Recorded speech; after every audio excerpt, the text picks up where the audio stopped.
روزے کا چیپٹر ہم پڑھ رہے تھے، یا آیت نمبر تھی 183، اس کے تحت یا ایھا الذین آمنوا کتب علیکم الصیام۔ اس کے اندر مطلب یہ اگلی 3-4 آیات روزے کے بارے میں ہی تھیں۔ کچھ چیزیں ہم نے اس کی پڑھی تھیں، کچھ چیزیں ہم مزید پڑھتے ہیں۔ رمضان المبارک کے روزے اور اس کی فضیلت کے بارے میں آقا کریم علیہ الصلوۃ والتسلیم نے ارشاد فرمایا، روزہ ڈھال ہے، مطلب یہ کہ انسان کو جہنم سے بچانے کے لیے روزہ جو ہے نا ایک بہترین اللہ تبارک و تعالیٰ کی طرف سے ایک عطا کردہ انعام ہے۔ اور پھر آقا کریم علیہ السلام نے فرمایا جنت میں ایک دروازہ ہے جس کا نام ریان ہے، اس دروازے سے قیامت کے دن روزہ دار داخل ہوں گے، ان کے علاوہ کوئی اس دروازے سے داخل نہیں ہوگا۔ تو اعلان کیا جائے گا کہ روزہ دار کہاں ہے، پھر روزہ دار کھڑے ہو جائیں گے۔ جب روزہ دار کھڑے ہو جائیں گے اور ان کے علاوہ کوئی اور اس دروازے سے داخل ہی نہیں ہو سکے گا، ان کے داخل ہونے کے بعد یعنی کہ جو روزہ دار ہوں گے ان کے داخل ہونے کے بعد اللہ تبارک و تعالیٰ کی طرف سے اس دروازے کو بند کر دیا جائے گا۔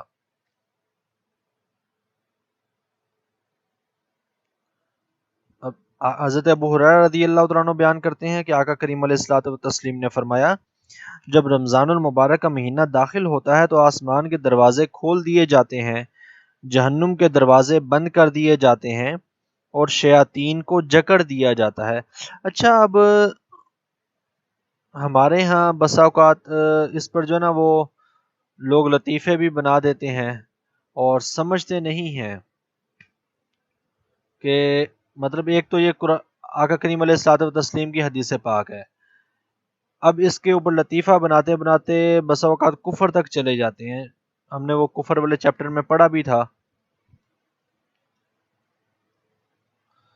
شیطان کو قید کرنا، عام طور پہ ہم سنتے ہیں کہ رمضان المبارک میں شیطان کو قید کر دیا جاتا ہے، تو اب اس سے معنی کیا ہے؟ محدثین نے، علماء نے اس کے کئی معنی بیان کیے ہیں۔ ایک معنی تو چلیں آپ اس کا فزیکلی معنی لے سکتے ہیں کہ شیطان جو ہے نا رمضان المبارک کے مہینے میں باقاعدہ جو ہے نا وہ اللہ تبارک و تعالیٰ کی طرف سے جکڑ دیا جاتا ہے۔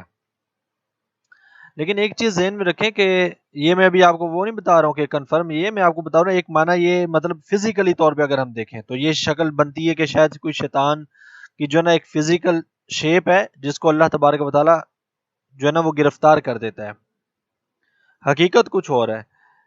دیکھیں دو چیزیں گناہ اور اللہ تبارک و تعالیٰ کی نافرمانی کا سبب بنتی ہیں، ایک نفس کی خواہشات اور دوسرا شیطان کا مکر و فریب۔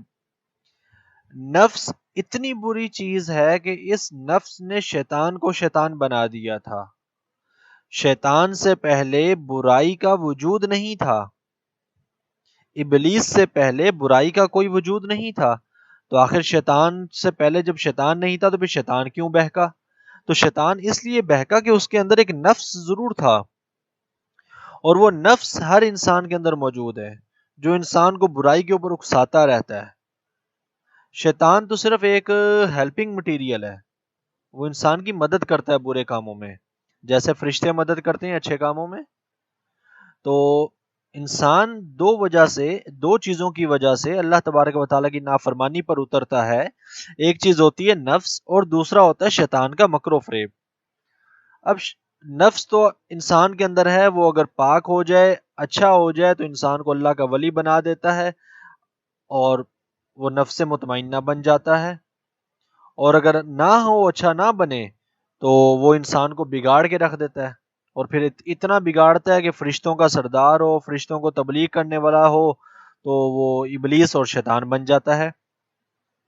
دوسرا جو شیطان ہے وہ تو انسان کا پھر ازلی دشمن ہے، اور وہ صرف ازلی دشمن اکیلا نہیں ہے بلکہ اس کا تو ایک پورا لشکر ہے، چیلے ہیں، اس کی اولاد ہے پوری کی پوری۔ تو جنات میں سے ہے نا شیطان، تو جنات کی تو باقاعدہ شادیاں وغیرہ بھی ہوتی ہیں، سارے معاملات ہیں، تو وہ تو ایک پورے کا پورا لشکر ہے جو انسان کے اوپر حملہ آور ہوتا ہے۔ آپ نے حدیث پاک ایک سنی ہوگی کہ آقا کریم علیہ الصلوۃ والتسلیم نے فرمایا کہ جب انسان پیدا ہوتا ہے اس کے ساتھ ایک شیطان پیدا کیا جاتا ہے، ایک فرشتہ پیدا کیا جاتا ہے۔ وہ جو شیطان ہوتا ہے وہ اسے برائیوں کی طرف بلاتا رہتا ہے، اس سے مراد نفس ہے۔ فرشتہ ہوتا ہے جو اسے ان برائیوں سے روکتا رہتا ہے، جس کو آپ سمجھ لیں کہ وہ ایک ایمان کی طرح ہوتا ہے۔ تو اللہ تبارک و تعالیٰ نے ایک فرشتہ مقرر کیا ہے۔ انسان جب کلمہ پڑھ لیتا ہے تو فرشتہ اپنا کام دکھانے لگ جاتا ہے۔ آپ نے دیکھا ہوگا کہ بسا اوقات ہوتا ہے کہ انسان کوئی گناہ کرنے لگتا ہے اور کر بھی سکتا ہے، کوئی رکاوٹ بھی سامنے نہیں آ رہی ہوتی، لیکن پھر بھی دل میں خیال آ رہا ہوتا ہے کہ یہ کام نہیں کرنا، تو وہ در حقیقت انسان کے ساتھ جو فرشتہ ہے نا وہ اسے کہہ رہا ہوتا ہے بھائی یہ کام نہ کرو، اچھا نہیں ہے۔ جبکہ جو اندر نفس امارہ ہے، جو ایک شیطان کی طرح ہے، وہ انسان کو اکسا رہا ہوتا ہے، نہیں بھائی یہ کام کر لو، نہیں یہ کام کر لو، کچھ نہیں ہوتا۔ اب شیطانوں کو جکڑنے سے مراد یہ ہے کہ جو آقا کریم علیہ السلام نے اس حدیث میں فرمایا نا، اور ہم عام طور پہ سنتے ہیں کہ شیاطین کو جکڑ دیا جاتا ہے، شیطان کو قید کر لیا جاتا ہے، اس سے مراد یہ ہے کہ رمضان کے مہینے میں جیسے ہی رمضان کا مہینہ شروع ہوتا ہے تو اللہ تبارک و تعالی مسلمانوں کے اندر ایک خاص ایسی قوت پیدا کر دیتا ہے کہ اگر وہ تھوڑی سی ہمت کریں اور تھوڑی سی محنت کریں تو وہ شیطان کے بہکاوے میں نہیں آتے۔ ایسا نہیں ہے، یہ جو شکل میں نے جو آپ کو پہلے بتایا نا کہ اگر ہم سوچیں تو فزیکل شیپ تو یہ بنتی ہے کہ شاید کوئی ایک شیطان کی شکل ہے اور اس کو زنجیریں ڈال کے کہیں باندھ کے بٹھا دی ہے جیل کے اندر، یہ حقیقت نہیں ہے۔ حقیقت یہ ہے کہ انسان مسلمانوں کے اوپر اللہ تبارک و تعالیٰ کا ایسا خاص کرم ہوتا ہے کہ پھر مسلمان شیطان کے بہکاوے میں نہیں آتے، اس کے وسوسوں میں نہیں آتے، لیکن یہ ہوتا تب ہے کہ جب انسان خود اس چیز کی کوشش کر رہا ہو، اور چونکہ انسان روزے رکھ رہا ہوتا ہے، عبادت کی طرف ایک ذہنی طور پہ مائل ہوتا ہے، تو لازمی سی بات ہے شیطان پھر اس پہ حملہ آور نہیں ہو پاتا۔ اگر انسان کوشش ہی نہ کرے اور اللہ پاک کی طرف رجوع ہی نہ کرے، نماز ہی نہ پڑھے، روزہ رکھے تو توڑ دے، تو پھر وہاں پہ شیطان کی قید ہمیں نظر تو نہیں آتی۔ تو اس کا مطلب پھر یہی ہے کہ اس کے اوپر شیطان 100% حاوی ہے۔ جو بندہ نیکیوں کی طرف مائل ہے اس کو اللہ تبارک و تعالیٰ نے پاک کر دیا شیطان کے وسوسوں سے، اور جو نیکیوں کی طرف مائل نہیں ہے تو وہ شیطان کے بہکاوے میں آ رہا ہے، پھر اگرچہ رمضان المبارک کا مہینہ ہی کیوں نہ ہو۔ اسی لیے تو آقا کریم علیہ السلام نے فرمایا کہ جس بندے نے لیلۃ القدر کی رات کو بھی پا لیا پھر بھی اپنی بخشش نہیں کروا سکا تو بڑی بدقسمتی ہے اس پر پھر۔ اور تو بہرحال اس کے کئی معنی علماء نے بیان کیے ہیں۔ ایک معنی علماء نے یہ بھی بیان کیا ہے کہ چونکہ انسان خود نیکیوں کی طرف مائل ہوتا ہے، انسان خود، آقا کریم علیہ السلام نے تو فرمایا نا کہ شیاطین کو زنجیروں میں جکڑ دیا جاتا ہے، تو اس سے مراد یہی ہے کہ انسان خود تو چونکہ نیکیوں کی طرف مائل ہوتا ہے اور برائیوں سے بچنے کی کوشش کر رہا ہوتا ہے، اور اگر اسی طرح برائیوں سے بچتا رہے تو جو قرآن پاک میں اللہ تبارک و تعالیٰ نے روزے کا مقصد بیان کیا ہے، لعلکم تتقون، تاکہ تم تقوی اختیار کر لو، تو انسان اس تقوی تک پہنچ جاتا ہے۔ اور وہ تقوی کیا ہے؟ وہ قرآن کی شروع میں اللہ پاک نے بیان کیا تھا ھدی للمتقین، کہ وہ ہدایت ہے۔ جب انسان ہدایت کے اس درجے تک پہنچ جاتا ہے تو وہ شیطان سے بالکل ہی پاک ہو جاتا ہے۔ آپ نے دیکھا ہوگا کئی بزرگان دین، اولیاء، علماء ہمارے ساتھ ہی رہتے ہیں، ہمارے معاشرے میں ہی رہتے ہیں، لیکن وہ جھوٹ نہیں بولتے، وہ غیبت نہیں کرتے، وہ چغلی نہیں کرتے، وہ ہزار ہا اور گناہ جو معاشرہ کر رہا ہے وہ نہیں کرتے، دھوکہ نہیں دیتے۔ تو وہ اس منصب تک پہنچ چکے ہیں، اس مقام تک پہنچ چکے ہیں جو رمضان کا مقصد تھا، اور وہ مقصد لعلکم تتقون تھا، اور یہی لعلکم تتقون ہی ہے اس منصب پر آ کر شیطان جکڑ دیا جاتا ہے، یعنی کہ شیطان انسان پر پھر حملہ آور نہیں ہو پاتا۔ شیطان کے جکڑ دینے سے یا اس کو قید کرنے سے مراد یہ ہے۔ لیکن اگر کوئی انسان یہاں تک پہنچ ہی نہ سکے اور وہ کوشش ہی نہ کرے، روزے پورے نہیں رکھے، رمضان کا ادب و احترام نہیں کیا، یا اللہ پاک کی بارگاہ میں کوئی دعا نہیں کر سکا، اپنے گناہوں میں اسی طرح پڑا رہا، شراب پیتا رہا، چوری چغلی جھوٹ غیبت دھوکہ سارا کچھ اس کی زندگی میں اسی طرح سے چلتا رہا، تو اس کا مطلب ہے وہ جو قرآن میں اللہ نے مقصد بیان کیا تھا لعلکم تتقون، وہ اس مقصد تک تو نہ پہنچا۔ اس مقصد تک نہ پہنچا تو اسے ہدایت بھی نصیب نہ ہوئی. تو جب ہدایت ہی نصیب نہ ہوئی تو پھر تو وہ خود شیطان ہے. وہ ہم نے پہلے آیات اور احادیث پڑھی تھی، احادیث ہم نے پڑھی تھی کہ جس میں آقا کریم علیہ السلام نے خود فرما دیا کہ ایسا بندہ تو پھر خود شیطان ہے. تو شیطان کا یہ جو ایک تصور ہمارے ذہنوں میں بنتا ہے نا کہ شاید شیطان کے جکڑ دینے سے مراد یہ ہے کہ وہ کوئی زنجیریں ڈال کے تو اس کو بٹھا دیا جائے گا کہیں پر، تو وہ اس طرح سے اس کی شکل نہیں ہے. اس کا مطلب صرف یہ کہ شیطان انسان پر حاوی نہیں ہو پاتا، شیطان کے وسوسوں سے انسان بچ جاتا ہے، اللہ تبارک و تعالیٰ اسے محفوظ رکھتا ہے، لیکن اس میں شرط یہی ہے کہ انسان کچھ نہ کچھ کوشش ضرور کرے. ایسا نہ ہو کہ انسان کوشش بھی نہ کرے اور پھر وہ کہے کہ شیطان تو جی جھگڑا ہوا ہے تو اب ہم سے تو پھر بھی گناہ ہو رہے ہیں، تو گناہ تو پھر بھی ہوتے رہیں گے اگر انسان کوشش ہی نہیں کرے گا. کہ جیسے میں نے آپ کو عرض کیا کہ انسان کے اندر تو شیطان سے بڑی بلا ایک ہے، نفس امارہ. شیطان نہ بھی ہو تو وہ انسان کو شیطان بنانے کے لیے کافی ہے کہ انسان دو وجہ سے اللہ تبارک و تعالیٰ کی نافرمانی کرتا ہے. ایک نفس امارہ جو شیطان سے زیادہ خطرناک چیز ہے، اور دوسرے نمبر پہ ہے شیطان. ہر بات انسان شیطان میں آ کے نہیں کرتا. بہت ساری باتیں ایسی ہوتی ہیں شیطان بھی شاید پریشان ہو رہا ہوگا، یار یہ کیا لوگ ہیں، یہ کیا کر رہے ہیں. اور خاص طور پہ آج کے دور میں ہمارے معاشرے کو دیکھ کے تو ہمارے لوگ نفس امارہ کا شکار ہیں. دھوکہ دینے میں، جھوٹ بولنے میں، غیبت میں، چغلی کرنے میں، لڑائی جھگڑا فساد اور کرپشن کرنے میں ماہر ہیں ہر چیز کے. تو بہرحال شیطان کو جکڑ دینے سے مراد یہ ہے. اس کے بعد آقا کریم علیہ الصلوۃ والتسلیم نے فرمایا جس شخص نے حالت ایمان میں ثواب کی نیت سے لیلۃ القدر میں قیام کیا تو اس کے پہلے صغیرہ گناہ بخش دیے جائیں گے، اور جس نے حالت ایمان میں ثواب کی نیت سے روزہ رکھا اس کے پہلے صغیرہ گناہ بخش دیے جائیں گے. اب دو چیزیں آقا کریم علیہ السلام نے بیان کی ہیں، شرطیں. اب دیکھیں ذہن میں تصور تو یہ آتا ہے کہ جو بندہ رمضان کا روزہ رکھے گا تو لازمی سی بات ہے وہ مسلمان تو ہوگا. تو جب وہ پہلے سے مسلمان ہے تو پھر حضور نے یہ شرط کیوں لگائی کہ حالت ایمان میں روزہ رکھے؟ جو بندہ ایمان والا ہی نہیں ہے تو پھر وہ روزہ کیوں رکھے گا؟ روزہ تو وہی رکھے گا نا جو مومن ہے، مسلمان ہے. اس کے باوجود بھی آقا کریم علیہ السلام نے یہ شرط لگائی ہے کہ حالت ایمان میں روزہ رکھے. تو اس کا مطلب یہ کہ حضور جب یہاں پر حالت ایمان فرما رہے ہیں تو پھر اس ایمان سے مراد ایمان کا کوئی ایک خاص درجہ ہے. عام ایمان مطلب اب اس آیت سے، اس حدیث پاک سے مراد یہ نہیں کہ جو بھی مسلمان ہے اور اس نے روزہ رکھ لیا تو اس کا مطلب ہے اس نے حالت ایمان میں روزہ رکھا. نہیں، ایسا نہیں ہے. یہ ایمان کی ایک خاص مقام ہے، ایمان کا ایک خاص درجہ ہے، اور یہ ایمان کا وہ درجہ ہے کہ جس درجے میں انسان گناہوں سے پاک رہنے کی کوشش کرے. ایک سادہ الفاظ میں، تفصیل آپ اس کی جتنی مرضی کرتے جائیں، لیکن سادہ الفاظ میں جیسے ہم نے وہ لاسٹ لیکچر میں حدیث پاک بھی پڑھی تھی کہ آقا کریم علیہ السلام نے فرمایا کہ جو بندہ روزہ رکھے، نہ وہ جماع کرے، نہ جہالت کی کوئی بات کرے، لغو لہب کوئی بھی ایسی کام نہ کرے جو دین اور دنیا کے خلاف ہو. اور میں نے آپ کو اصول عرض کیا تھا کہ ہر وہ کام جس میں انسان کی نہ دین کا فائدہ ہو نہ دنیا کا فائدہ ہو، وہ کام 99% جائز نہیں ہوتے، وہ گناہ ہوتے ہیں، کیونکہ وہ لغویات میں سے ہوتے ہیں کہ اس کا کوئی فائدہ نہیں ہے. اور پھر آقا کریم علیہ السلام نے فرمایا تھا کہ وہ اگر کوئی بندہ اسے لڑے یا گالی دے تو وہ اتنا کہہ دے بھئی میں روزے سے ہوں، اس کا جواب تک نہ دے.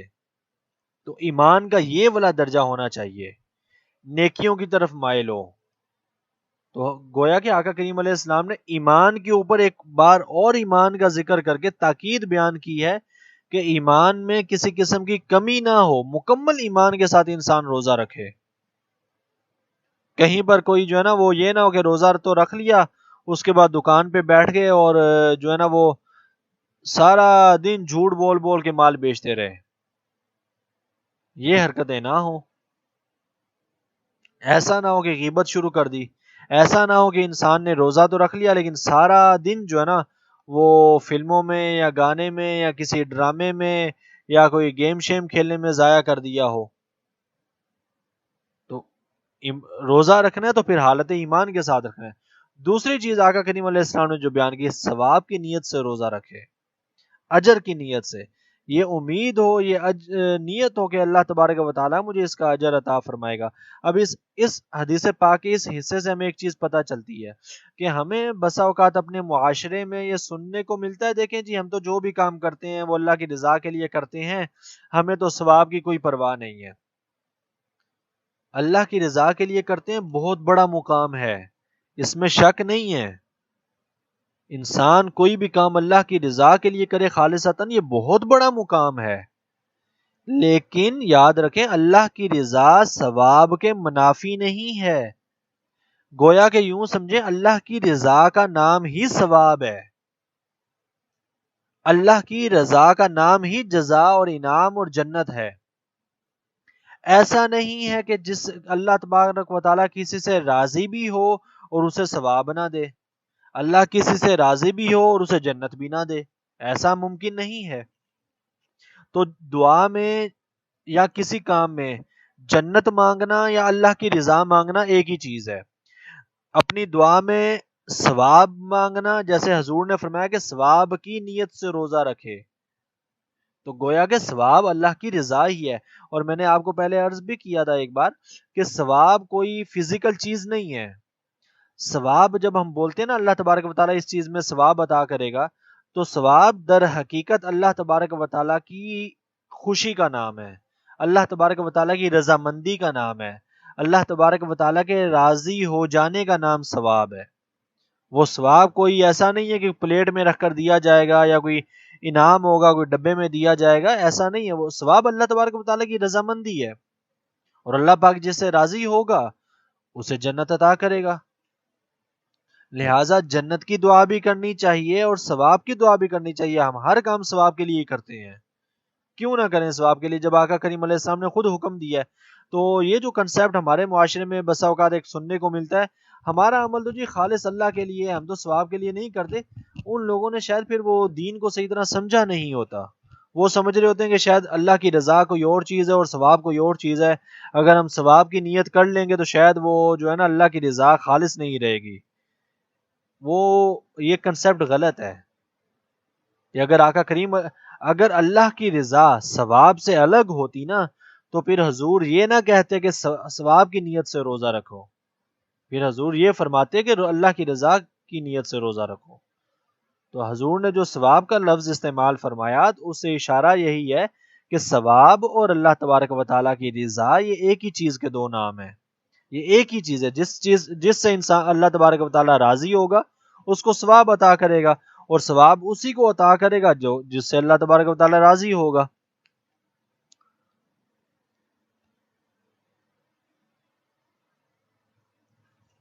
اب اس کے بعد آقا کریم علیہ الصلوۃ والتسلیم نے فرمایا جو شخص ایک دن اللہ کی راہ میں روزہ رکھتا ہے، اللہ تبارک و تعالیٰ اس کے چہرے کو جہنم سے 70 سال کی مسافت دور کر دیتا ہے.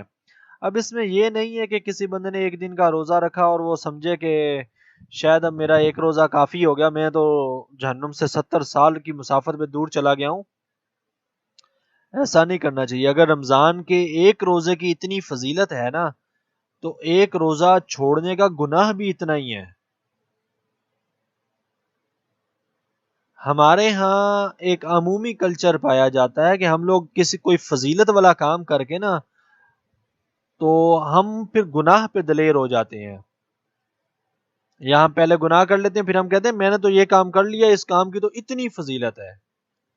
حالانکہ ممکن ہے کہ جو گناہ کر بیٹھے ہیں یا وہ فضیلت والا کام کرنے کے بعد جو گناہ کرنے لگے ہیں، اس گناہ کا عذاب یا اس گناہ میں اللہ تبارک و تعالیٰ کی جو ہے نا وہ غضب اتنا ہو کہ وہ نیکیوں کو تباہ کر کے رکھ دے. کہ آیت ہے نا اور روایات میں آتا ہے کہ بسا اوقات نیکیاں انسان کی ایسے ضائع ہوتی ہیں جیسے مطلب دیمک لکڑی کو کھا جاتی ہے. انسان اپنی نیکیاں ضائع کر بیٹھتا ہے، سارے نیک امال کرے گا لیکن ضائع کر بیٹھے گا کوئی یہ غلط حرکت کرنے کی وجہ سے. تو ایسا نہیں ہے کہ اگر ایک روزے کی اتنی فضیلت ہو تو اب بندہ جو ہے نا وہ روزے چھوڑنے شروع کر دے، ایک روزہ رکھا اور باقی روزے چھوڑ دیے. آقا کریم علیہ السلام نے فرمایا جس شخص نے رمضان کا ایک روزہ بھی بغیر عذر کے یا بغیر مرض کے چھوڑا، تو اگر وہ پورا زمانہ، اس کے بعد پورا زمانہ قیامت تک روزے رکھتا رہے تو وہ رمضان کے ایک روزے کا بدلہ نہیں ہو سکتے۔ جان بوجھ کے روزہ چھوڑنا۔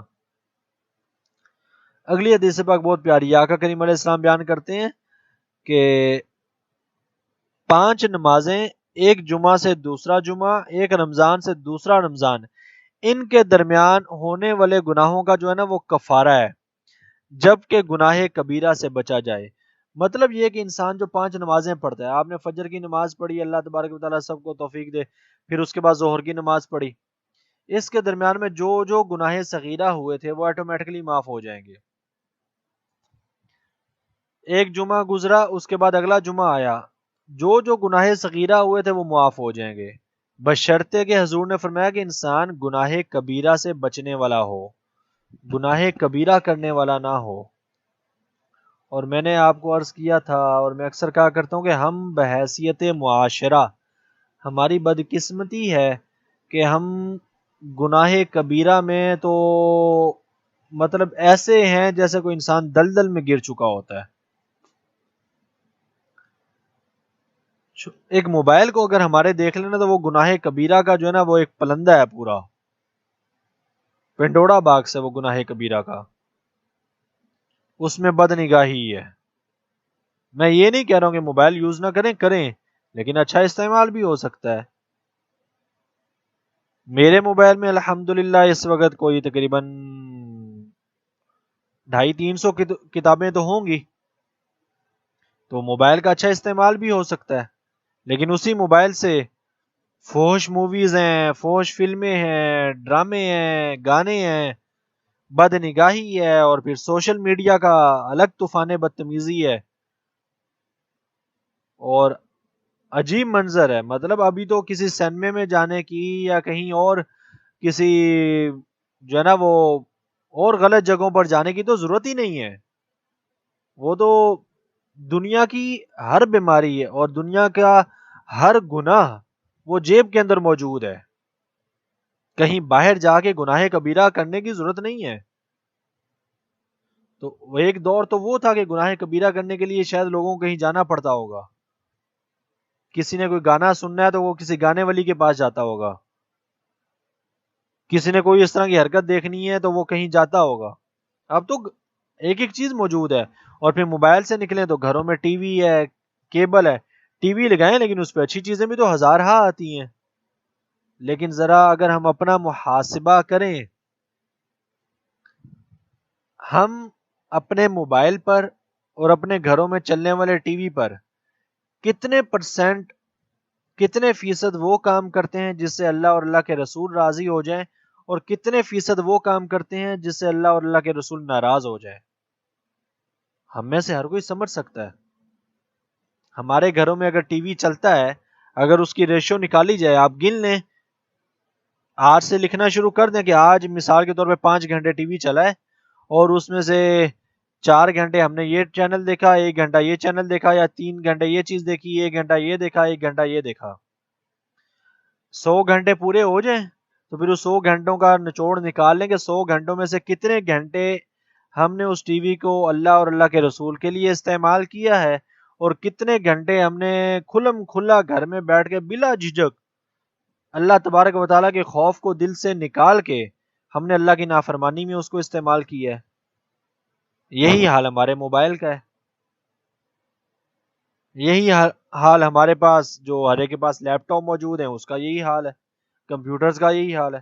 مطلب ابھی تو گناہ کبیرہ ہاتھ کی انگلیوں پر ہے نا۔ تو آقا کریم علیہ السلام نے فرمایا کہ شرط یہ کہ انسان گناہ کبیرہ سے بچے تو اللہ تبارک و تعالیٰ صغیرہ معاف کر دیتا ہے۔ اب اس کے علاوہ بھی گناہ کبیرہ بے تحاشا ہیں۔ کسی کی غیبت کر دی، گناہ کبیرہ ہے، کسی پر الزام لگا دیا، کسی کو گالی دے دی، کسی کے ماں باپ کو گالی دے دی، ہزار ہا اور گناہ کبیرہ ہیں۔ اللہ تبارک و تعالیٰ سب سے محفوظ رکھے۔ پھر آقا کریم علیہ السلام نے فرمایا کہ جس شخص نے رمضان کے مہینے میں اپنی حلال کمائی سے کسی روزے دار کو افطار کروایا تو رمضان کی تمام راتوں میں فرشتے اس کے لیے استغفار کرتے ہیں۔ لیلۃ القدر میں جبرائیل علیہ السلام اس سے مصافحہ کرتے ہیں۔ اچھا، اب یہ سوال پیدا ہوگا کہ جبرائیل علیہ السلام کسی بندے سے مصافحہ کریں گے، بندے کو پتہ تو چلنا چاہیے۔ اس کی ایک نشانی ہے، لیلۃ القدر تو یاد رکھیں ایک تو پوشیدہ ہے، تاک راتوں میں سے کوئی بھی ہو سکتی ہے۔ بہرحال آپ تاک رات میں اللہ کی عبادت کر رہے تھے تو اچانک دل میں رکت پیدا ہو گئی، آنسو آ گئے، دعا میں جو ہے نا وہ آنسو بھرا ہے، انسان گڑ گڑانے لگ گیا، کوئی بھی اس طرح کی کیفیت آ گئی جو آپ کی ویسے عام روٹین میں نہیں چل رہی تھی، یہ ابھی عبادت کرتے ہوئے یا ایسا کرتے ہوئے ہو گیا تاک راتوں میں، تو آقا کریم علیہ السلام نے فرمایا یہ نشانی ہے اس چیز کی کہ حضرت جبرائیل علیہ السلام اس شخص سے مصافحہ کر رہے ہیں اور اس کے پاس موجود ہیں۔ تو یہ بڑی خوش قسمتی والی بات ہے۔ تو آپ کہہ سکتے ہیں کہ کسی نے حضرت جبرائیل علیہ السلام سے ملاقات کرنی ہے تو میرے پاس اس کا فارمولہ ہے، اور اگر کسی پہ یہ کیفیت طاری ہوئی ہے تو وہ کہہ سکتا ہے کہ میری حضرت جبرائیل علیہ السلام سے ملاقات بھی ہوئی ہے۔ اس کے بعد حضرت آقا کریم علیہ السلام نے فرمایا، حضرت سلمان نے کہا یا رسول اللہ یہ فرمائیے اگر کسی شخص کے پاس افطار کرنے کے لیے کچھ بھی نہ ہو، آپ نے فرمایا وہ ایک مٹھی طعام یعنی کہ ایک مٹھی کچھ بھی کسی کو روزہ دار کو دے دے، تو راوی نے پھر عرض کیا یا رسول اللہ یہ فرمائیے اگر اس کے پاس روٹی کا ایک لقمہ بھی نہ ہو، حضور نے فرمایا کہ وہ ایک گھونٹ دودھ ہی دے دے۔ راوی نے پھر عرض کیا یا رسول اللہ اگر یہ بھی نہ ہو، تو آقا کریم علیہ السلام نے فرمایا کہ وہ پانی کے ایک گھونٹ سے روزہ افطار کروا دے، اس میں بھی اجر ہے، اس میں بھی برکت ہے۔ اور لازمی نہیں کہ روزہ آپ باہر والوں کا افطار کروائیں، اپنے گھر والوں کا بھی کروا سکتے ہیں، اپنے گھر میں دسترخوان پہ بیٹھ کے جب کھانا کھاتے ہیں تو اپنے گھر والوں کا روزہ بھی افطار کروا سکتے ہیں، اس میں بھی اجر و ثواب ہے، برکت ہے اللہ تبارک و تعالیٰ کی طرف سے۔ بہرحال رمضان المبارک کی بے تحاشا فضائل ہیں اور اس کے روزوں کے بھی بہت سے فضائل ہیں۔ آگے ہے نفلی روزوں کی بعض خاص نفلی روزے جن کی فضیلت بیان ہوئی ہے۔ آقا کریم علیہ السلام نے فرمایا، حضرت عبداللہ بن عمر بن العاص رضی اللہ تعالیٰ عنہ بیان کرتے ہیں کہ حضور نے فرمایا اے عبداللہ کیا مجھے یہ خبر نہیں دی گئی کہ تم دن کو روزہ رکھتے ہو رات کو قیام کرتے ہو؟ میں نے عرض کیا کیوں نہیں یا رسول اللہ، آپ نے فرمایا نہ کرو، روزہ بھی رکھو اور افطار بھی کرو، یعنی کہ بغیر روزے کے بھی رہو۔ اب یعنی کہ حضور کو یہ خبر پہنچی تھی کہ صحابہ کرام علیہم الرضوان نے دن کو روزہ رکھنا شروع کر دیا، رات کو عبادت، اور پھر اگلے دن روزہ، پھر رات کو عبادت۔ یہ رمضان کے علاوہ کی بات ہو رہی ہے، رمضان کی نہیں، رمضان کے علاوہ لگاتار روزے۔ تو حضور نے فرمایا کہ ایسا نہیں کرو، کبھی روزہ رکھو کبھی چھوڑ دو، کبھی روزہ رکھو کبھی چھوڑ دو، قیام بھی کرو اور اپنی نیند بھی کرو، کیونکہ تمہارے جسم کا تم پر حق ہے، تمہاری آنکھوں کا تم پر حق ہے، تمہاری بیوی کا تم پر حق ہے، تمہارے مہمان کا تم پر حق ہے، اور تمہارے لیے یہ کافی ہے کہ تم مہینے کے 3 دن روزے رکھو۔ تو گویا کہ آقا کریم علیہ السلام نے نفلی روزوں کی ایک تربیت فرمائی کہ بہتر یہ کہ ایک مہینے میں 3 روزے نفلی رکھو، بہت ہیں یہ، تمہیں ہر نیکی کا 10 گنا اجر ملے گا، یہ تمہارے پورے 30 دنوں کے روزے ہو جائیں گے۔ میں نے شدت کی اور کہا یا رسول اللہ میں قوت پاتا ہوں، یعنی کہ میرے پاس ہمت ہے، طاقت ہے، میں رکھ سکتا ہوں۔ آقا کریم علیہ السلام نے فرمایا اللہ کے نبی حضرت داؤد علیہ السلام نے حضرت داؤد علیہ السلام کے روزے رکھو، اس پر زیادتی نہ کرو۔ تو میں نے عرض کیا یا رسول اللہ کے نبی حضرت داؤد علیہ السلام کے روزے کس طرح کے تھے؟ تو آقا کریم علیہ السلام نے فرمایا کہ وہ ایک دن روزہ رکھتے تھے اور ایک دن روزہ چھوڑ دیتے تھے، یہ صحیح بخاری کی حدیث پاک ہے۔ تو اب یہ حضور نے نفلی روزے رکھنے کی تربیت فرمائی ہے۔ ہمارے یہاں بسا اوقات لوگ ہوتا ہے اور اس چیز پر فخر بھی کرتے ہیں، میں نے جی 1 مہینہ پورا نفلی روزے رکھے ہیں۔ ہاں ایک چیز ہے کہ حدیث پاک میں آتا ہے کہ آقا کریم علیہ السلام شعبان المعظم کے روزے رکھا کرتے تھے پورا مہینہ۔ اگر تو اس سنت پر عمل کرتے ہوئے شعبان کے روزے رکھتے ہیں تو وہ ایک الگ چیز ہے۔ اس کے علاوہ حضور نے پہلے فرمایا کہ 3 دن روزے رکھو نفلی، یہ بہت بہتر ہے۔ صحابی نے عرض کیا یا رسول اللہ میرے اندر طاقت ہے، ہمت ہے، میں زیادہ رکھ سکتا ہوں، تو حضور نے فرمایا کہ پھر صوم داؤدی رکھو، حضرت داؤد علیہ السلام کے روزے رکھو۔ یا رسول اللہ وہ روزے کیسے تھے؟ فرمایا ایک دن روزہ رکھتے تھے، ایک دن افطار کر لیتے تھے۔ تو بہتر ہے کہ نفلی روزے اسی طرح رکھنے چاہیے، 3 سے زیادہ نہ رکھیں، زیادہ زیادہ رکھنے بھی ہیں تو پھر ایک دن روزہ رکھے ایک دن چھوڑے، یہ نہ ہو کہ جسم انسان کا زیادہ ہی کمزور ہو جائے کہ پھر حضور نے فرمایا کہ تمہارے بیوی بچوں کا تم پر حق ہے، تمہاری آنکھوں کا تم پر حق ہے۔ یہ حدیث پاک اگر ہم اوورآل خلاصہ دیکھیں تو حدیث ہمیں اس چیز سے منع کرتی ہے، رہبانیت سے منع کرتی ہے۔ اسلام انسان کو مسجد میں قید نہیں کرتا، اسلام آپ کو یہ نہیں کہتا ہے کہ بالکل ہی مطلب قید ہو کے بیٹھ جائیں اور تسبیح پکڑ لیں اور جائے نماز بچھا لیں اور آپ نے کوئی اور کام ہی نہیں کرنا، ایسا نہیں ہے۔ اسلام آپ کو ہر چیز کی اجازت دیتا ہے لیکن ایک خاص باؤنڈری کے اندر اس سے باہر نہیں نکل سکتے، بس رسم و رواج ہیں، دیگر معاملات ہیں، اس باؤنڈری کے اندر کریں گے۔ تو اس حدیث میں بھی آقا کریم علیہ السلام نے یہی فرمایا۔ تو ہمارے ہاں بسا اوقات ہوتا ہے کہ میں نے دیکھا خود کئی ایسے نیک لوگ ہوتے ہیں، نیکیاں کر رہے ہوتے ہیں یا روزے رکھ رہے ہوتے ہیں یا بہت زیادہ عبادت بھی کر رہے ہوتے ہیں، نفل بھی پڑھ رہے ہوتے ہیں، لیکن ان کے گھر والے تنگ ہوتے ہیں، گھر والوں کا ممکن ہے کوئی خرچہ پورا نہیں ہو رہا، دیگر معاملات ہیں کوئی، یا وہ گھر والوں کو ٹائم نہیں دے پا رہے۔ مثال کے طور پہ گھر کا ایک سربراہ ہے، والد ہے یا والدہ ہے یا بڑا بھائی ہے، اب وہ جناب سارا دن مسجد میں بیٹھا ہوا ہے، نیکیاں کر رہا ہے، اپنی عبادت کر رہا ہے، رات کو وہ قیام کر رہا ہے، اپنے چھوٹے بہن بھائیوں کو یا ماں باپ کو یا بیوی بچوں کو وہ ٹائم ہی نہیں دے پا رہا، تو ایسی عبادت سے آقا کریم علیہ السلام نے منع کیا ہے۔ عبادت ایسی ہونی چاہیے جیسی حضور نے فرمائی ہے۔ آقا کریم علیہ السلام کی ازواج بھی تھیں، حضور کی اولاد بھی تھی، حضور کے دوست بھی تھے، حضور کی زندگی میں مزاح بھی تھا۔ آقا کریم علیہ السلام صحابہ کرام علیہم الرضوان کے ساتھ مزاح بھی فرمایا کرتے تھے، اور حضور مطلب حتیٰ کہ صحابہ فرماتے ہیں کہ ہم نے حضور نبی اکرم صلی اللہ علیہ وآلہ وسلم سے زیادہ کسی شخص کو دنیا میں حصے مزاح رکھنے والا نہیں دیکھا، یعنی کہ ہم نے اپنی زندگی میں اگر کسی کو دیکھا ہے نا کہ سب سے زیادہ مزاح اور ہنسی خوشی کرنے والا کوئی شخص ہو تو وہ حضور کی ذات ہے۔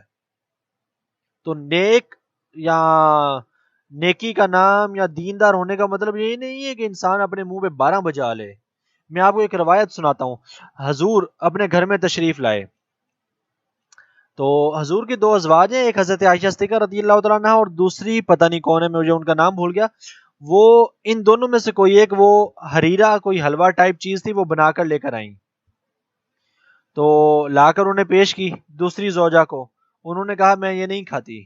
حضور تشریف فرمائے درمیان میں، ایک سائڈ پہ ایک زوجہ ہیں، دوسری سائڈ پہ دوسری، امہات المومنین ہیں، مومنین کی مائیں ہیں، ہماری ماؤں بہنوں کو ان سے سبق حاصل کرنا چاہیے، وہ کیا کر رہی ہیں، ان کی زندگیاں دیکھیں، اور آقا کریم علیہ السلام کی زندگی دیکھیں، پھر حضور کا کیا کردار ہے اپنے گھر والوں کے ساتھ۔ تو انہوں نے کہا یہ کھائیں، انہوں نے کہا میں نہیں کھاتی، مجھے پسند نہیں ہے، کھائیں ورنہ میں چہرے پہ مل دوں گی۔ دوسری زوجہ نے پھر کہا کہ میں نہیں کھاتی، انہوں نے وہ حلوہ ٹائپ چیز اٹھائی اور ان کے چہرے پر مل دی۔ میرے آقا کریم علیہ السلام اتنے مسکرائے اور حضور اتنا ہنسے کہ راوی بیان کرتے ہیں حضور جھک کر بیٹھ گئے۔ تو گھر والوں کے ساتھ ہنسی مزاح کرنا میرے آقا کریم علیہ السلام کی سنت ہے، نہ کہ یہ کہ انسان دیندار ہو، روزے رکھے، نمازیں پڑھے، نمازیں پڑھائے اور بڑا متقی پرہیزگار داڑھی والا، اور گھر میں آئے تو گھر والے سہم کے بیٹھ جائیں جیسے پتہ نہیں کوئی جو ہے نا وہ پتہ نہیں کیا جلاد آ گیا ہے گھر میں۔ دیندار بندے کو تو انتہائی مزاح والا انسان ہونا چاہیے۔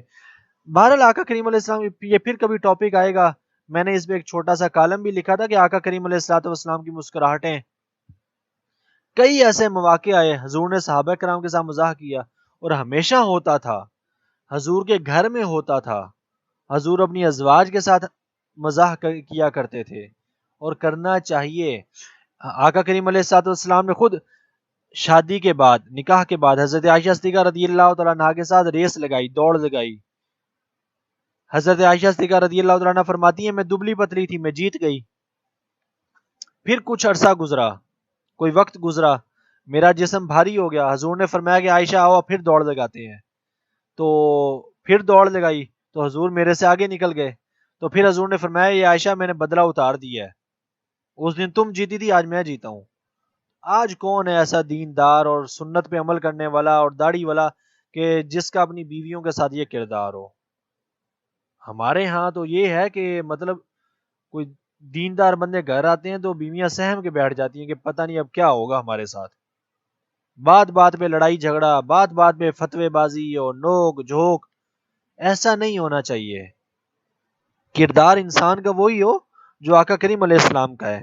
بہرحال یہ ایک درمیان میں ضمنی چیزیں آ گئیں. پھر حضرت ابو ایوب انصاری رضی اللہ تعالیٰ عنہ بیان کرتے ہیں کہ میرے آقا کریم علیہ السلام نے فرمایا جس شخص نے رمضان کے روزے رکھے پھر اس نے شوال کے 6 روزے رکھے، اللہ تبارک و تعالیٰ اس کو تمام روزوں کی جزا، تمام زمانے کے روزے رکھنے کا اجر عطا فرمائے گا. اس سے مراد یہ کہ اسے پورا سال روزے رکھنے کا ثواب ملے گا. شوال یہ جو مہینہ ہمارا بھی گزر رہا ہے. اچھا ہمارے یہاں کچھ لوگوں میں مشہور ہے کہ شوال کے 6 روزے رکھنے ہیں تو وہ عید کے فوراً بعد رکھنے پڑیں گے. مطلب یہ کہ یکم شوال کو عید ہے تو 2 3 4 5 6 7 ہمیں لگاتار روزے رکھنے پڑیں گے. ایسا نہیں ہے. آپ شوال کے باقی پورے دنوں میں سے عید کے علاوہ آپ جب مرضی چاہیں ایک ایک کر کے لگاتار 2 کر کے 6 روزے رکھ سکتے ہیں. حضور کی حدیث سے صحیح ہے کہ اسے پورا سال روزہ رکھنے کا ثواب ملے گا، اجر و ثواب ملے گا، برکت ملے گی. اچھا بعض روزوں میں حضور نے روزہ رکھنے سے بھی منع کیا. حضرت عمر رضی اللہ عنہ بیان کرتے ہیں کہ آقا کریم علیہ الصلوۃ والتسلیم نے عید الاضحیٰ کے دن، عید الفطر کے دن روزہ رکھنے سے منع فرمایا، اور اسی طرح ایام تشریق کے دن روزہ رکھنے سے منع فرمایا، اور میدان عرفات میں یوم عرفہ کا روزہ رکھنے سے منع کیا. دوسری جگہوں پر جیسے مثال کے طور پہ جو لوگ حاجی ہیں، حج کر رہے ہیں، مکہ مکرمہ میں موجود ہوں اور حج کر رہے ہوں، میدان عرفات میں ہوں، وہ روزہ نہیں رکھ سکتے. ان کے علاوہ جو لوگ میدان عرفات میں نہیں ہیں وہ اگر یوم عرفہ کا روزہ رکھیں تو ان کے لیے اجر و ثواب اور برکت ہے. حضور نے میدان عرفات میں یہ روزہ رکھنے سے منع فرمایا ہے. آقا کریم علیہ الصلوۃ والتسلیم خود اکثر پیر کا روزہ رکھا کرتے تھے اور بسا اوقات جمعۃ المبارک کا روزہ رکھا کرتے تھے. تو یہ تو ہے خاص خاص روزوں کی جو ہے نا وہ میں نے آپ کو چیزیں عرض کی. اچھا مریض کے روزہ قضا کرنے کے متعلق آیت کے اندر چونکہ ذکر آیا، اللہ تبارک و تعالیٰ نے ارشاد فرمایا ہے کہ جو مریض ہے وہ روزہ نہ رکھے، کہ فمن کان منکم مریضا، کہ تم میں سے جو شخص مریض ہو یا سفر کر رہا ہو تو وہ باقی دنوں میں اس کی گنتی پوری کر لے. یہ اللہ تبارک و تعالیٰ کی طرف سے ایک احسان ہے کہ اس نے یہ فرمایا جو شخص مریض ہے، کسی بھی بیماری کا شکار ہے، اگر اس کو روزہ رکھنے سے بیماری کے بڑھنے کا خدشہ ہو، یہ مسئلہ سنیے گا، اگر تو یہ ہے نا کہ بیماری بڑھ جائے گی یا تکلیف بڑھ جائے گی یا ڈاکٹر نے منع کر دیا بھئی آپ روزہ نہ رکھیں، آپ کی تکلیف بڑھ جائے گی یا قابل علاج نہیں رہے گی یا کوئی بھی ایسا معاملہ، یا روزہ رکھا ہوا ہے تو اب کوئی بیماری لگ گئی اور وہ ایسی ہے کہ نہیں روزہ توڑتا تو اب بیماری بڑھ جائے گی، ایسے شخص پر اس صورت میں روزہ توڑنا اور دوسری صورت میں روزہ نہ رکھنا واجب ہے. وہ روزہ نہ رکھے، یہ بہادری یا نیکی نہیں ہے کہ وہ پھر بھی روزہ رکھ رہا ہے. کیوں؟ جب اللہ پاک نے آپ کو رخصت دی ہے تو اللہ پاک ایک چیز کا انعام دے رہا ہے، ایک چیز کی رخصت اور سہولت دے رہا ہے، اور انسان کہے میں نے یہ نہیں لینی، تو اللہ پاک کی دی ہوئی سہولت کا زیادہ اجر ہے یا انسان کی اپنی منمانی کا زیادہ اجر ہے؟ تو لہٰذا اگر بیماری ہے، تکلیف ہے، پریشانی ہے، کوئی بھی اس طرح کا معاملہ ہے تو انسان روزہ چھوڑے. اگر تو کوئی ایسی تکلیف ہے کہ جو بڑھنے کا خطرہ ہے تو پھر اس پر روزہ نہ رکھے کہ ورنہ تکلیف ہوگی زیادہ. ابھی ایک روزہ رکھ لے گا تو اگلے پھر جو ہے نا روزہ بہرحال ہو جائے گا، لیکن مطلب واجب تھا کہ اس پر روزہ نہ رکھتا، اگر رکھ لیا تو فرض ادا ہو گیا، لیکن اب ایک روزہ رکھا تو آگے ممکن ہے کہ وہ زیادہ روزے اس کو قضا کرنے پڑ جائیں کسی بھی وجہ سے، تو بہتر ہے کہ وہ روزہ نہ رکھے۔ اور اگر کوئی ایسا مرض ہے جس پر یعنی کہ بیماری بڑھنے کا خدشہ نہیں ہے، جیسے کھانسی زکام ہے یا بخار وغیرہ ہے، عام بیماریاں ہیں، تو ایسی بیماری کی شکل میں تو پھر انسان کے لیے بہتر ہے کہ وہ روزہ رکھ لے، کیونکہ یہ وہ بیماری ہے جو عام طور پہ انسان تھکاوٹ بھی ہو تو بخار ہو جاتا ہے، بسا اوقات رات کو نہ سوئیں کسی وجہ سے، سفر کر کے آئے ہوں تو تھکاوٹ ہو جاتی ہے، بخار ہو جاتا ہے، جسم درد ہو جاتا ہے۔ اور بخار تو ویسے بھی کوئی بیماری نہیں ہے نا میڈیکلی طور پہ، بخار تو صرف یہ ہے کہ آپ کے جسم کے اندر کوئی بیکٹیریا ہوتا ہے، کوئی جراثیم ہوتے ہیں، تو وائٹ بلڈ سیل جب اس کے خلاف قوت مدافعت کام کرتی ہے، خون کی گردش بڑھتی ہے تو جسم گرم ہو جاتا ہے۔ تو بخار کسی بیماری کی نشاندہی تو ہو سکتی ہے، بذات خود تو کوئی بیماری نہیں ہے۔ تو بہرحال اگر بخار وغیرہ ہے، انسان ڈال ہو جاتا ہے یا کھانسی زکام ہو جاتا ہے تو چھوڑنے کی اجازت ہے، لیکن اس صورت میں بہتر ہے کہ وہ روزہ رکھ لے کہ بیماری بڑھنے کا خدشہ نہیں ہوتا ہے اس کو۔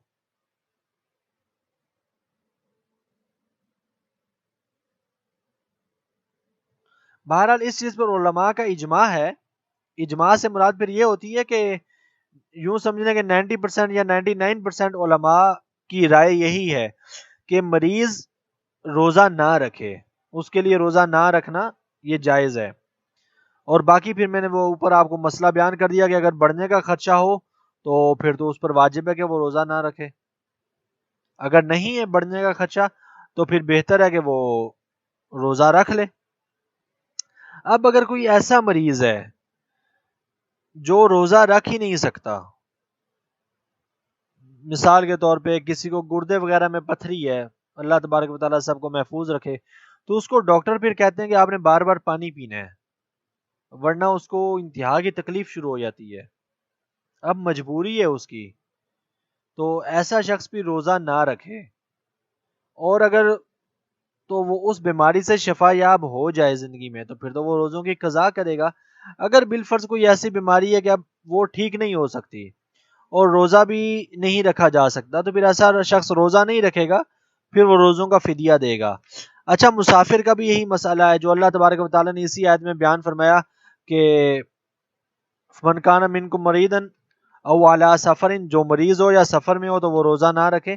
تو سفر کا مسئلہ بھی یہی ہے کہ اگر تو سفر میں دشواری ہے، تکلیف ہے، پریشانی ہے، یا کوئی سفر ایسا ہے کہ اس میں مشکلات پیش آ سکتی ہیں تو انسان روزہ نہ رکھے۔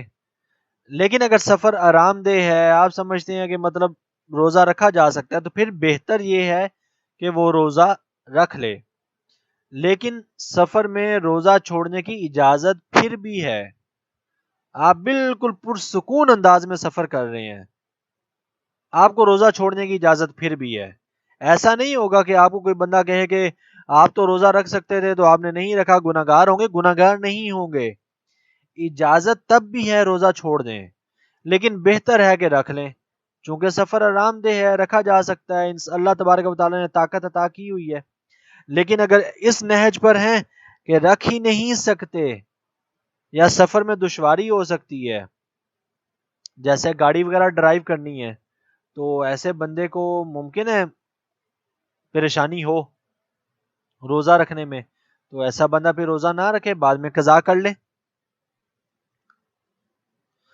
اب اگر کوئی ایسا شخص ہے جس کو بظاہر کوئی تکلیف بیماری نہیں ہے، ہم نے یہ مسائل پہلے شاید پڑھے بھی تھے کہ اس کو اگر بڑھاپا آ جائے اور وہ روزہ نہ رکھ سکتا ہو، بوڑھا ہو جائے روزے نہ رکھ سکتا ہو، تو اس کو روزہ چھوڑنے کی اجازت ہے، اور وہ روزہ چھوڑے گا اور ان روزوں کے بدلے میں فدیہ ادا کرے گا، اور وہ فدیہ 1 کلو گندم یا اس کے مقابل باقی چیزوں کے برابر ہوتا ہے۔ اب اس کے بعد اللہ تبارک و تعالیٰ نے ارشاد فرمایا، اعوذ باللہ من الشیطان الرجیم، شہر رمضان الذی انزل فیہ القرآن، رمضان کا مہینہ ہے جس میں قرآن نازل کیا گیا، ھدی للناس، یہ لوگوں کو ہدایت دینے والا ہے، وبینات من الہدی والفرقان، اور اس میں روشن دلیلیں ہیں حق اور باطل میں فیصلہ کرنے والی، فمن شاہد منکم الشہر فلیصم، جو شخص بھی اس مہینے میں موجود ہو اس پر فرض ہے کہ وہ روزے رکھے۔ ومن کان مریضا، جو مریض ہو، او علی سفر، جو سفر میں ہو، فعدۃ من ایام اخر، وہ باقی دنوں میں اگر مریض سفر میں روزہ چھوڑتا ہے تو باقی دنوں میں قضا کر لے۔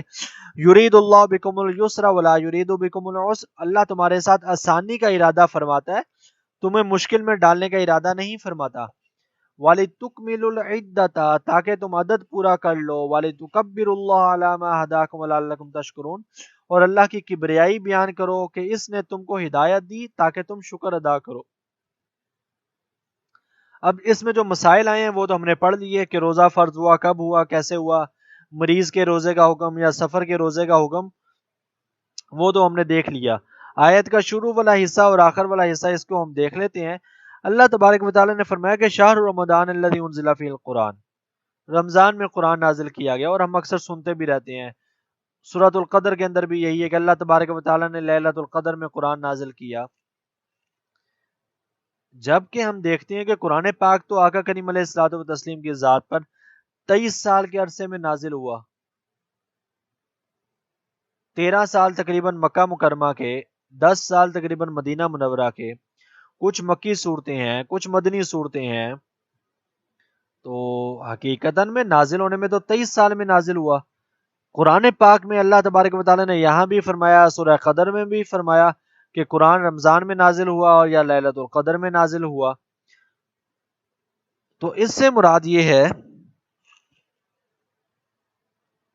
کہ اس سے پہلے حضرت جابر بن عبداللہ رضی اللہ عنہ بیان کرتے ہیں کہ آقا کریم علیہ السلام نے فرمایا، اللہ تبارک و تعالی نے، یہ روایت ہے، اللہ تبارک و تعالی نے حضرت ابراہیم علیہ السلام پر صحائف رمضان کی پہلی شب میں نازل کیے، موسیٰ علیہ السلام پر توریت رمضان کی 6ٹھی شب میں نازل کی، عیسیٰ علیہ السلام پر انجیل رمضان کی 18ویں شب میں نازل کی، اور آقا کریم علیہ السلام پر قرآن رمضان کی 24ویں شب میں نازل کیا۔ یہ حضرت جابر بن عبداللہ رضی اللہ عنہما کی روایت ہے، انہما کی روایت ہے۔ اب امام مجاہد بیان کرتے ہیں کہ رمضان اللہ تبارک و تعالیٰ کا نام ہے، رمضان اللہ تبارک و تعالیٰ کا نام ہے، رمضان کے مہینہ کا معنی ہے اللہ کا مہینہ۔ آقا کریم علیہ السلام سے روایت ہے، یہ نہ کہو کہ رمضان آیا یا رمضان گیا، بلکہ یہ کہا کرو کہ رمضان کا مہینہ آ گیا یا رمضان کا مہینہ چلا گیا، رخصت ہو گیا، کیونکہ رمضان اللہ کے اسماء میں سے ایک اس کا اسم ہے، اس کا ایک نام ہے۔ یہ ایک قول ہے ان کا، اس پر عمل کرنا فرائض میں سے نہیں ہے، بہرحال ایک قول اور ایک روایت ہے جس کو آپ یوں سمجھنے کہ یہ خبر واحد ہے۔ اب جو اللہ تبارک و تعالی نے یہ فرمایا کہ قرآن رمضان میں نازل ہوا، اس سے مراد یہ ہے کہ قرآن کے نزول کے 3 سٹیپ ہیں۔ ایک، اللہ تبارک و تعالی نے قرآن پاک کو لوح محفوظ سے آسمان دنیا پر نازل کیا، پھر آسمان دنیا سے اللہ تبارک و تعالی نے آقا کریم علیہ الصلوۃ والتسلیم کے سینہ اقدس پر نازل کیا۔ تو جو قرآن جب اللہ تبارک و تعالی نے لوح محفوظ سے آسمان دنیا پر نازل کیا، وہ رمضان المبارک میں نازل کیا، لیلۃ القدر میں، یعنی کہ وہ ایک ہی بار میں نازل ہوا۔ اس کے بعد وہاں سے 23 سال کے عرصے میں کم و بیش آقا کریم علیہ الصلوۃ والتسلیم کی ذات مقدسہ پر آہستہ آہستہ کر کے نازل ہوا۔ اور پھر اس آیت کی ایک دوسری تفسیر مفسرین فرماتے ہیں کہ قرآن پاک کے نازل ہونے کی ابتدا رمضان المبارک کے مہینہ میں ہوئی، اس لیے اللہ تبارک و تعالی نے فرمایا کہ اللہ پاک نے رمضان میں قرآن کو نازل کیا، تو رمضان بڑی فضیلت والا مہینہ ہے۔ بہرحال پہلی تفسیر جو ہے اس کو کئی علماء نے اختیار کیا ہے، اور ایسی روایات بھی موجود ہیں کہ اللہ تبارک و تعالی نے پہلے قرآن کو لوح محفوظ پر نازل کیا، وہ لیلۃ القدر کی رات تھی، وہ لیلۃ القدر تھی، رمضان کا مہینہ تھا۔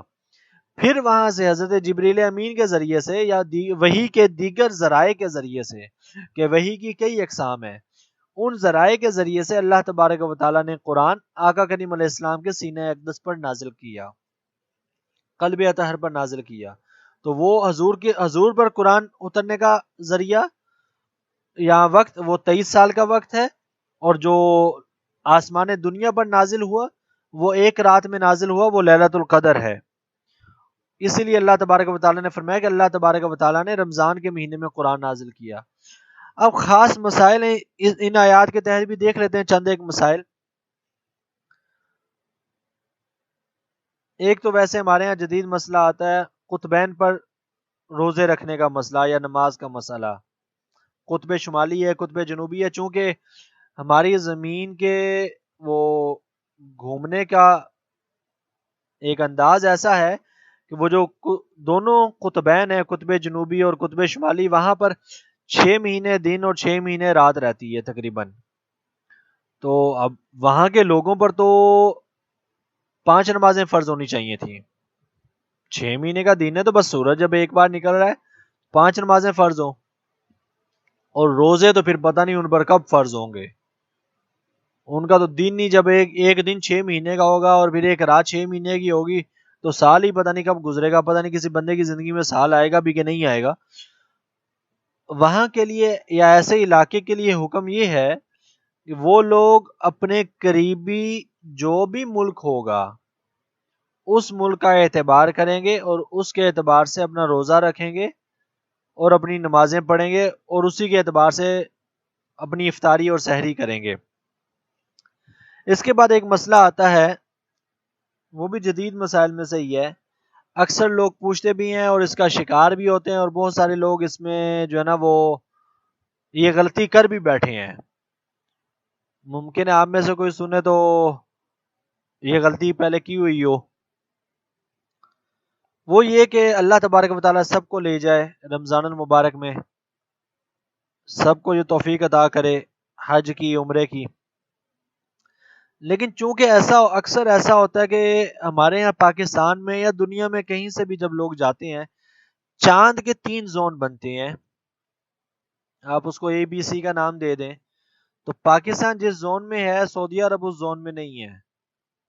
اسی طرح کچھ ممالک ایسے ہیں کہ جو تیسرے زون میں آتے ہیں۔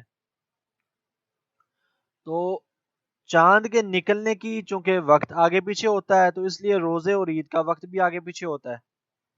بسا اوقات پاکستان میں ایک روزہ بعد میں ہوتا ہے، سعودی عرب میں پہلے ہو جائے گا۔ بسا اوقات ایسا ہوتا ہے کہ ان کی عید ایک دن پہلے ہو جاتی ہے، ہماری عید ایک دن بعد میں ہوتی ہے، اور ایسا کئی ممالک میں ہوتا ہے۔ تو اب اگر کسی بندے نے، وہ بندہ سعودی عرب میں تھا، اس نے ایک روزہ ایڈوانس رکھ لیا، مطلب سعودی عرب میں تھا، روزہ چاند نظر آیا، روزہ رکھ لیا، اب وہ پاکستان میں آیا، پاکستان میں آ کر اب اس کے 30 روزے پورے ہو گئے، گنتی پوری ہو گئی، لیکن پاکستان میں تو اب اگلے دن پھر روزہ ہو گیا، 30واں روزہ، 29ویں کو اس کے 30 روزے پورے ہو چکے تھے، کیونکہ وہ سعودی عرب میں ایک روزہ رکھ کر آیا تھا۔ اب یہاں پر تو چونکہ رمضان ہے، اس کا ایک طرح سے اب 31واں روزہ بن رہا ہے، تو اب وہ کیا کرے گا؟ اور ایسا مسئلہ اکثر لوگ پوچھتے بھی ہیں کہ بھئی اب ہم لوگ کیا کریں؟ اب اس میں ایک تو آقا کریم علیہ الصلوۃ والتسلیم کی حدیث پاک ہے، سادہ سا جواب تو میں یہی دوں گا کہ اس حدیث پر عمل کر لیا جائے کہ حضور نے فرمایا الصوم یوم تصومون والفطر یوم تفطرون، کہ جس دن لوگ روزہ رکھیں اس دن روزہ ہے، جس دن لوگ عید کریں اس دن عید ہے۔ تو لہٰذا جو بندہ پاکستان میں آ گیا، اب اس کی عید تو پاکستان کے حساب سے ہی ہوگی، مطلب اس کے 31 روزوں کے بعد۔ لیکن روزہ چونکہ حضور کی دوسری حدیث ہے، حضور نے فرمایا کہ رمضان کا مہینہ یا ویسے بھی قمری مہینہ ایک فطرتی بات ہے، یا 29 کا ہوتا ہے یا 30 کا ہوتا ہے، لہٰذا اس کے روزے پورے ہو چکے ہیں، تو اب وہ 31ویں دن کا روزہ نہ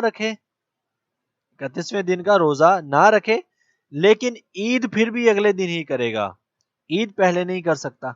اب اس کے برعکس اگر دیکھیں، اکثر لوگ ہمارے ہاں عمرہ کرنے کے لیے جاتے ہیں سعودی عرب رمضان المبارک میں، آپ نے روزہ رکھا رمضان کا پاکستان میں، سعودی عرب میں روزے پہلے شروع ہو چکے تھے، ایک دن پہلے، پاکستان میں ایک دن بعد شروع ہوئے تھے، مطلب یہ کہ آپ یہاں سے تیسرے روزے کو گئے سعودی عرب، وہاں پر آپ گئے تو وہاں پر چوتھا روزہ ہے.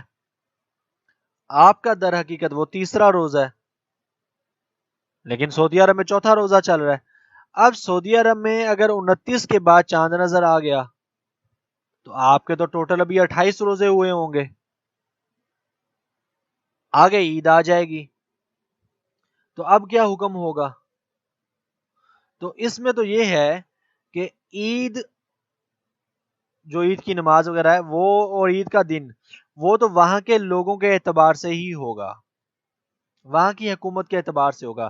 مطلب یہ کہ یہاں سے جانے والا شخص 28 روزے رکھ کے سعودی عرب کے ساتھ عید منا لے گا، لیکن اس کے بعد جو بھی روزے قضا ہوئے ہیں، ایک یا دو، اگر مہینہ 29 کا تھا تو ایک، اگر مہینہ 30 کا تھا تو پھر دو، وہ اپنے روزوں کی قضا کرے گا. یہ فرض ہے، اگر نہیں کرے گا تو گناہگار ہوگا.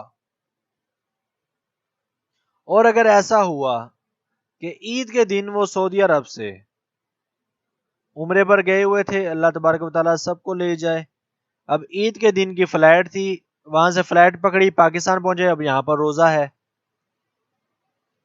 وہاں پہ عید کی نماز پڑھی، اب صبح صبح فلائٹ لے کر آ گئے، 4 گھنٹے میں پہنچ گئے، اب یہاں پر روزہ چل رہا ہے. تو ایسے شخص کے لیے بہتر یہ ہے کہ وہ سارا دن نہ کھائے پیے، لیکن روزہ اس کا نہیں ہوگا کیونکہ اس کی عید ہو چکی ہے.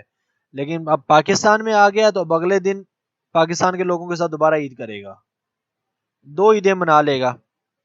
بہرحال یہ میں نے آپ کو ایک خلاصہ تن مسائل عرض کیے ہیں.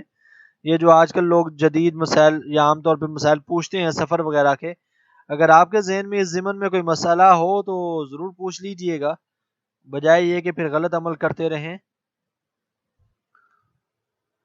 اچھا، اب اس میں جو اللہ تبارک و تعالیٰ نے فرمایا اس آیت میں بھی اور پچھلی آیات میں بھی کہ سفر کے دوران روزہ نہ رکھو، تو سفر کتنا ہونا چاہیے؟ اس سفر سے مراد شرعی سفر ہے، وہ سفر جس سفر سے نماز ہم قصر پڑھتے ہیں. اگر اس سے کم سفر ہے تو پھر روزہ چھوڑنے کی اجازت نہیں ہے، چاہے تکلیف ہو یا نہ ہو. اگر شرعی سفر ہے تو پھر روزہ چھوڑنے کی اجازت ہے، چاہے تکلیف بھی نہ ہو. چند ایک مسائل اور عرض کر دیتا ہوں. میت کی طرف سے روزہ رکھنے کا حکم، ہمارے ہاں اکثر لوگ پوچھتے بھی رہتے ہیں کہ فلاں شخص فوت ہو گیا تو اب اس کی طرف سے روزہ رکھیں کہ نہ رکھیں. علماء کا اس پر اختلاف ہے. امام مالک، امام شافعی اور امام ابو حنیفہ تو یہ فرماتے ہیں کہ کوئی شخص اس کی طرف سے روزہ نہیں رکھ سکتا. جو شخص فوت ہو گیا اگر اس کے روزے قضا ہوئے تھے تو اب ورثاء اس کی طرف سے روزے نہیں رکھ سکتے. ہم چونکہ حنفی ہیں، پاکستان میں اکثر لوگ جو چاہے دیوبندی کہلائیں یا بریلوی کہلائیں وہ سارے حنفی ہی ہیں، تو ہمارے ہاں موقف یہی ہے کہ روزے کسی دوسرے کی طرف سے نہیں رکھے جا سکتے. دلیل قرآن پاک کی آیت ہے کہ آقا کریم علیہ اللہ تبارک و تعالی نے فرمایا وَلَا تَزِرُ وَازِرَةٌ وِزْرَ أُخْرَىٰ، کوئی شخص کسی دوسرے شخص کا بوجھ نہیں اٹھائے گا. تو جب بوجھ نہیں اٹھائے گا تو کسی دوسرے کی طرف سے فرض بھی ادا نہیں کر سکتا. ہاں، آپ اس کی طرف سے فدیہ تو دے سکتے ہیں، اس کے روزوں کا فدیہ تو دے سکتے ہیں، لیکن اس کی طرف سے روزے نہیں رکھ سکتے. اب اگر یہ تو ہے رمضان اور مبارک کے روزے، لیکن اگر نظر کا کوئی روزہ تھا، یعنی کسی شخص نے نظر مانی، منت مانی کہ اگر میرا فلاں کام ہو گیا تو میں ایک روزہ رکھوں گا، یہ نظر کا یا منت کا روزہ ہے، اب فوت ہو گیا، تو اب اس چیز میں یہ رمضان کے روزوں کا مسئلہ میں نے آپ کو پہلے عرض کیا، لیکن اب اس چیز میں اس کے ولی پر بہتر یہ ہے کہ وہ میت کی طرف سے نظر کا روزہ رکھے اور پورا کرے. رمضان کے روزے نہ رکھے، اس کا فدیہ دے، وہ فرائض میں سے ہے. لیکن اگر کسی نے نظر کا روزہ مانا تھا اور پھر فوت ہو گیا، نہیں رکھ سکا، تو اب ولی کے لیے، ورثاء کے لیے بہتر ہے کہ وہ نظر کا روزہ رکھے اور اس کو جو ہے نا وہ پورا کرے. اور اگر وہ روزہ نہیں رکھنا چاہتا تو پھر وہ جتنے بھی نظر کے روزے ہیں ایک روزے کے بدلے میں ایک مسکین کو کھانا کھلا دے. اب اللہ تبارک و تعالیٰ نے آیت کریمہ میں فرمایا کہ اسلام یا قرآن اللہ تبارک و تعالیٰ نے جو تم پر نازل کیا ہے یہ تمہیں آسانیوں کے لیے نازل کیا. یرید اللہ بکم اليسر ولا یرید بکم العسر. اللہ تمہارے ساتھ آسانی کا ارادہ فرماتا ہے، مشکل کا ارادہ نہیں فرماتا. یہ شریعت کا بہت پیارا اصول ہے، یہ قاعدہ ہے شریعت کا. اس کو یہ صرف قرآن پاک کی آیت نہیں ہے بلکہ فقہی قاعدہ ہے. فقہی قواعد کا اگر ہم مطالعہ کریں تو اس میں باقاعدہ یہ قاعدہ ہمیں ملتا ہے، اور اس کو یاد رکھ لیں. اللہ تبارک و تعالی انسان سے مشکلات کو دور فرماتا ہے. کہیں بھی کوئی بھی ایسا کام جہاں پر آپ کو واقعی حقیقتاً ہماری سوچ سے نہیں، حقیقتاً شرعی طور پر کوئی عذر، کوئی تکلیف، کوئی پریشانی، کوئی مشکل پائی جا رہی ہو، اسلام کا حکم وہاں پر بدل جائے گا. اسلام وہاں پر مطلب یہ کہ اپنا حکم یوں سمجھیں کہ اس کا جو گناہ ہونا تھا وہ نہیں ہوگا. مثال کے طور پر عورت غیر مرد سے نہیں مل سکتی، مرد غیر عورت سے نہیں مل سکتا، ایک دوسرے کے جسم کو ہاتھ نہیں لگا سکتے. لیکن اب آنکھ کا آپریشن تھا، آنکھ خراب ہو رہی ہے، آپ نے پورا شہر دیکھا، آپ کو کہیں کوئی لیڈی ڈاکٹر سرجن نہیں ملی، تو اب اس حالت میں مرد ڈاکٹر سے آپریشن کروانا جائز ہی نہیں بلکہ فرض ہے، لازمی ہے، ورنہ نابینا ہو جائیں گے. اسی طرح اس کے برعکس اور ہزارہ مسائل ہو سکتے ہیں. تو شریعت نے اپنا حکم اٹھا لیا. کوئی بندہ نماز پڑھ رہا تھا، اب نماز فرض ہے، اور ہم نے کتنی بار پڑھا کہ نماز کی فرضیت انتہائی زیادہ ہے. اللہ پاک نے کئی جگہ حکم دیا، کئی جگہ احادیث آئیں نماز کی فرضیت کے بارے میں. ہدایت کی پہلی نشانی یہ آئی کہ انسان نماز پڑھے. ان ساری باتوں کے باوجود، اتنی سختی ہونے کے باوجود، آپ نماز پڑھ رہے تھے، آپ نے دیکھا کہ آپ کا مال چوری ہو گیا، گاڑی چھوٹ گئی، بس چھوٹ رہی ہے، ٹرین میں چھوٹ رہی ہے، یا آپ کی کوئی بندہ آپ کا موبائل اٹھا کے بھاگ رہا ہے، آپ نماز چھوڑ دینے کی اجازت ہے، توڑ دیں نماز، اپنا مال بچائیں، اپنی گاڑی بچائیں، اس کے بعد نماز پڑھیں. تو اب دیکھیں کتنا سخت حکم ہے شریعت کا. اس کے باوجود اللہ تبارک و تعالیٰ نے ہماری دنیا کی دولت کے لیے، وہ بچانے کے لیے، حالانکہ گاڑی ایک نکل کی دوسری آ سکتی تھی، 1000 روپے کا ٹکٹ ضائع ہونا تھا نا، صرف کہا جا سکتا تھا نہیں بھائی پہلے پوری نماز پڑھو. نہیں، اللہ تبارک و تعالیٰ نے آسانی پیدا کی ہے. تو ہمیں بھی چاہیے اور ہمارے علماء کو بھی چاہیے کہ لوگوں کے لیے آسانی رکھا کریں دین میں، شریعت میں. ہاں، جہاں پر شریعت کا حکم سخت ہو تو وہاں پر حکم وہی ہوگا، لیکن مشکلات کی صورت میں اس حکم میں تخفیف ہو سکتی ہے، چاہے وہ کوئی بھی حکم ہو. یہ شریعت کا قاعدہ ہے، اور اللہ تبارک و تعالی نے کئی جگہ یہ قاعدہ بیان کیا. سورہ مائدہ میں بیان فرمایا ما یرید اللہ لیجعل علیکم من حرج، اللہ تبارک و تعالی ارادہ نہیں کرتا تم پر تنگی کرے. پھر حضور نے فرمایا کہ آیت میں ہے کہ وما جعل علیکم فی الدین من حرج، دین میں کوئی تنگی نہیں ہے، کوئی حرج نہیں ہے. اور پھر اللہ تبارک و تعالی نے فرمایا، وہ آیت ہے کہ یرید اللہ ان یخفف عنکم، اللہ تبارک و تعالی تم سے تخفیف کرنے کا، نرمی کرنے کا جو ہے نا وہ ارادہ فرماتا ہے. تو یہ کئی جگہ یہ آیات آئی ہیں. اسی طرح حدیث پاک ہے کہ آقا کریم علیہ السلام نے فرمایا بشرو ولا تنفرو، لوگوں کو خوشخبریاں سناؤ، انہیں متنفر نہ کرو، دین سے متنفر نہ کرو، انہیں خوشخبریاں سناؤ. اچھی بات کرنی چاہیے، پازیٹیو بات کرنی چاہیے، نیگیٹو نہیں. نفسیاتی طور پہ بھی نیگیٹیوٹی ایک تو اسلام میں بھی جائز نہیں ہے، دوسرا انسان کو مایوسی تک لے جاتی ہے، اور مایوسی انسان کو کفر تک لے جاتی ہے. منفی ذہن نہیں رکھنا چاہیے، انسان کو مثبت ذہن رکھنا چاہیے، ہمیشہ مثبت سوچنا چاہیے. منفی پہلو ذہن میں ہونے چاہیے، یہ نہیں کہ انسان مثبت سوچتے سوچتے چھت سے چھلانگ مار دے. منفی پہلو ذہن میں ہونا چاہیے لیکن عمل مثبت پہ کرنا چاہیے، پازیٹیو تھنکنگ انسان کی ہونی چاہیے. ہمارے ہاں بہت ساری ایسی چیزیں پائی جاتی ہیں، وہ پھر ہم کبھی تفصیل ڈسکس کر لیں گے، کہ ان کے الفاظ، ایسے جملے، سوشل میڈیا پہ شیئر کی جانے والی بہت ساری ایسی پوسٹ ایسی ہوتی ہیں کہ جو اگر آپ کسی ماہر نفسیات کو دکھائیں، یا اگر آپ نے صرف بنیادی کوئی نفسیات کی کتاب پڑھی ہے تو آپ سمجھ جائیں گے یہ چیز انسان کو جو ہے نا وہ نیگیٹیوٹی کی طرف لے کر جا رہی ہے، اس کے اثرات منفی اثرات ہیں، لیکن وہ چل رہی ہوتی ہیں، ہمارے لوگ شیئر کر رہے ہوتے ہیں۔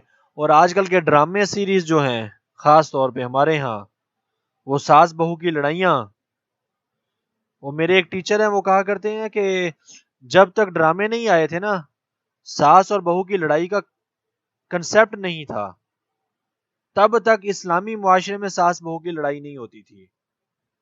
جب تک وہ سسرال اور میکے کا کلچر ہمیں ڈراموں سے نہیں ملا تھا نا، تب تک اسلام کا حکم ہماری ذہنوں میں تھا، اور ہم سمجھتے تھے کہ لڑکی بیاہ کر آئی ہے، یہ اس کا اپنا گھر ہے، جس طرح باقی اس گھر میں رہنے والوں کا حق ہے، اسی طرح شادی کر کے آنے والی لڑکی کا اس گھر میں حق ہے، اس گھر کی وراثت میں وہ شریک ہے، اس گھر کے معاملات میں وہ شریک ہے۔ لیکن ہم نے چونکہ وہ ایک اثرات ہمیں ملے ڈرامے فلموں سے، ہم نے اس کو اس کا سسرال بنا دیا، اس کو اس کا میکا بنا دیا، مطلب نہ وہ ادھر کی نہیں رہی نہ وہ ادھر کی رہی، اس کو باندھ کے رکھ دیا۔ اسلام کا یہ کلچر نہیں تھا، اور ڈراموں سے اور یہ فلموں گانوں سے تو شاید جتنا منفی اثرات پھیلتے ہیں معاشرے میں، شاید ہی اتنے زیادہ پھیلتے ہوں، اور آقا کریم علیہ السلام نے اس چیز سے منع کیا ہے۔ حضور نے فرمایا بشروا ولا تنفروا، اور پھر حضور نے فرمایا یسروا ولا تعسروا، لوگوں کے لیے آسانیاں پیدا کرو، مشکلات پیدا نہ کرو۔ انہیں لازمی نہیں ہے کہ ہر بندے کو جو ہے نا وہ ڈنڈا اٹھا کے مسئلہ بتائیں، آسانی سے بھی بتایا جا سکتا ہے، پیار و محبت سے بھی بتایا جا سکتا ہے۔ ایسا نہیں ہونا چاہیے کہ ہمارے ہاں آج کل دین کو مشکل کر دیا گیا ہے۔ بہت بار ایسا سننے کو ملتا ہے کہ بہت سارے لوگ، خاص طور پہ نوجوان طبقہ ہمارا، وہ دین سے دور بھاگتا ہے، اس لیے کہ مسجد میں جاتے ہیں تو امام صاحب مولوی صاحب رگڑ کے رکھ دیتے ہیں۔ تو ایسا نہیں ہونا چاہیے، دین میں آسانیاں پیدا کرنی چاہیے، اور یہ اصول اپنی زندگی میں باندھ لیں۔ کہیں بھی آپ کے سامنے کوئی بھی کام کرنے میں، دنیا کا یا دین کا، اگر آپ کے سامنے دو راستے ہیں، ایک راستہ تھوڑا مشکل ہے، دوسرا راستہ آسان ہے، تو اللہ اور اللہ کے رسول کی رحمت، اللہ اور اللہ کے رسول کی مدد آسان راستے میں ہوگی، کیونکہ ان کا حکم یہ ہے کہ آسان راستہ اختیار کرو۔ مثال کے طور پہ آپ نے لاہور سے کراچی کا سفر کرنا ہے، آپ کے پاس سہولت کے اعتبار سے، آپ کے پاس پیسے کے اعتبار سے، تقریباً ہر اعتبار سے آپ کے سامنے دو راستے ہیں کہ آپ دو طرح سے بآسانی سفر کر سکتے ہیں۔ یا آپ نے خود گاڑی ڈرائیو کر کے جانا ہے، گاڑی ڈرائیو کرنے کے اعتبار سے بھی آپ کے سامنے اب دو راستے ہیں، آپ تھرو موٹر وے جا سکتے ہیں یا جی ٹی روڈ پہ چڑھ جائیں۔ تو اللہ اور اللہ کے رسول کا حکم اور ان کی مدد یہی ہے کہ آپ موٹر وے سے جائیں، کہ وہ آسان راستہ ہے، اس میں سہولت زیادہ ہے، اس میں آسانیاں زیادہ ہیں۔ تو اس پہ اب آپ مثالیں بنانا چاہیں تو سینکڑوں مثالیں بن سکتی ہیں۔ تو کوئی بھی ایسا کام جہاں پر آپ کے سامنے مشکل اور آسانی ہو، تو آسانی کو چوز کرنا چاہیے۔ مثال کے طور پہ آپ کے گھر میں گیزر لگا ہوا ہے، سردیوں کا موسم ہے، آپ نے وضو کرنا ہے، ٹھنڈے پانی سے وضو کرنے کا اجر ہے، لیکن چونکہ اب گیزر لگا ہوا ہے، آپ نے اس کے پیسے پے کیے ہوئے ہیں، آپ نے گیس کا بل یا بجلی کا بل ادا کیا ہوا ہے، اور وہ چل رہا ہے اور پانی گرم موجود ہے، تو سہولت اور آسانی اور اللہ تبارک و تعالیٰ کی طرف سے اب اس میں برکت اسی میں ہے کہ آپ اپنی سہولت رکھیں اور گرم پانی سے وضو کریں۔ ایسا نہیں ہوگا کوئی بندہ ٹھنڈے پانی سے وضو کرتا ہے تو اس کو یہ کہیں گے اس کو برکت یا ثواب نہیں ہوا، ٹھیک ہے اس کو بھی ہوا ہے، لیکن اب چونکہ آپ کے پاس سہولت کا راستہ تھا، اللہ کے رسول نے سہولت کی حکم بھی دیا تھا، تو آپ نے بلا وجہ چھوڑا تو نہیں چھوڑنا چاہیے تھا یہ۔ تو بہرحال اس پر بے شمار مثالیں بن سکتی ہیں، اگلی یاد پھر اگلی کلاس میں دیکھیں گے انشاءاللہ۔ السلام علیکم ورحمۃ اللہ وبرکاتہ۔